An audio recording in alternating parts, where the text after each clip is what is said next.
लोगों का मानना है कि एड्स से मौत हो जाती है, लेकिन आज तक दुनिया में एड्स से किसी की मौत नहीं हुई। और कुछ लोग ये भी समझते हैं कि हाथ मिलाने, गले लगने या साथ खाना खाने से भी एड्स हो सकता है, लेकिन ये सच नहीं है। सबसे पहले समझते हैं, एड्स क्या है? एड्स को एक्वायर्ड इम्यूनोडेफिशिएंसी सिंड्रोम कहा जाता है। एड्स जो है HIV virus, human immunodeficiency virus की वजह से होता है। एचआईवी हमारे इम्यून सिस्टम को अटैक करता है, खासकर CD4 सेल्स को, जिन्हें टी हेल्पर सेल्स भी कहते हैं। ये सेल्स हमें इन्फेक्शन से बचाने में मदद करते हैं। एचआईवी की 4 स्टेजेस होती हैं। फर्स्ट, जिसको एक्यूट एचआईवी इन्फेक्शन कहते हैं, ये इन्फेक्शन 2 से 4 हफ्तों बाद होती है। फ्लू जैसे सिम्टम्स, बुखार, गला दर्द, सर दर्द, जिस्म दर्द, थकान। इस स्टेज में वायरस बहुत तेजी से बढ़ता है।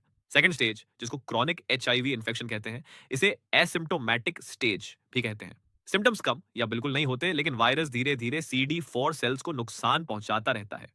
थर्ड स्टेज, जिसको सिम्प्टोमेटिक एचआईवी स्टेज कहते हैं, CD4 सेल्स कम होने लगते हैं, वजन कम होना, बार बार बुखार, दस्त और कमजोरी, बार बार इन्फेक्शन होना फाइनल स्टेज होती है। एड्स ये एचआईवी का आखिरी और सीरियस स्टेज होता है। इस स्टेज में CD4 काउंट 200 से नीचे चला जाता है। इम्यून सिस्टम बहुत कमजोर हो जाता है और अपॉर्चुनिस्टिक इन्फेक्शंस बॉडी में शुरू हो जाती हैं, जैसे टीबी, न्यूमोनिया, फंगल इन्फेक्शंस। इसी एडवांस्ड स्टेज को एड्स कहते हैं। सच ये है कि लोगों की मौत एड्स से नहीं होती, बल्कि उन ऑनपर्चुनिस्टिक इन्फेक्शंस जैसे टीबी, प्यूमोनिया या सीवर इन्फेक्शंस की वजह से उनकी मौत हो सकती है, क्योंकि इम्यून सिस्टम बहुत कमजोर हो जाता है एड्स में। आज के दौर में एंटी रेट्रोवायरल थेरेपी की वजह से एचआईवी को कंट्रोल किया जा सकता है। अगर पेशेंट रेगुलर ट्रीटमेंट ले, एचआईवी हाथ मिलाने, गले लगने, साथ खाना खाने से नहीं फैलता, बल्कि unprotected sexual contact, infected blood transfusion, infected needle या सिरिंज की वजह से फैलता है। एचआईवी के 2 टेस्ट होते हैं। First, ELISA test for HIV, second PCR test for HIV.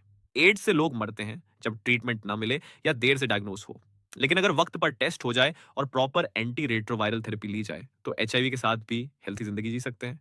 Video पसंद आए तो लाइक करें, नर्सिंग ज्ञान के लिए चैनल सब्सक्राइब करें।